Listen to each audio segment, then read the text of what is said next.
በስመ አብ ወወልድ ወመንፈስ ቅዱስ አሐዱ አምላክ። ክቡራት ናይ መንፈስ ደቀይ እንቋዕ ናብዚ ብርሃነ ልደቱ ናይ ጎይታናን መድሓኒትናን ኢየሱስ ክርስቶስ ብሰላምን ብፍቅርን አብጽሐኩምን አብጽሐናን።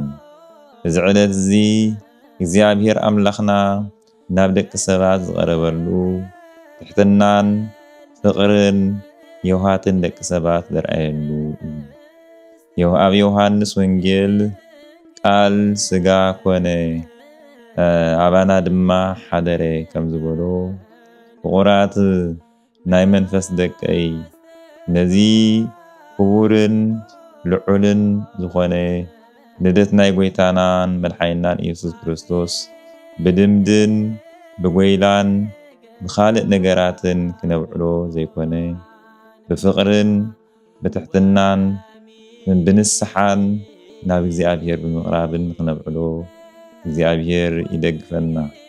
ብሓቂ ጎይታና መድሓኒትናን ኢየሱስ ክርስቶስ ኣብ ቤተልሔም ተወሊዱ ንዓለም መድሓኒት ኮይኑ እዩ። ኣብ ልቢ ኩላትና ድማ ቤተልሔም ክትህሉ ጎይታና መድሓኒትናን ኢየሱስ ክርስቶስ ድማ ኣብ ልቢ ኩላትና ክውለድ እግዚአብሔር ፍቃዱ ይኹን። እቲ ብርሃን ናቱ ተሰኪምና ነዛ ጸልማትን ክፍኣትን ዝመልዓ ዓለም ንኽንሰግራ እግዚአብሔር ይደግፈና። ንሃገርናን ንቤተ ክርስቲያንናን ንህዝብናን ሰላምን ቅሳነትን ረህዋን ከወርደልና እግዚአብሔር አምላኽና መንፈሱ አይፈለየና። ወስብሐት ለእግዚአብሔር ወለወላዲቱ ድንግል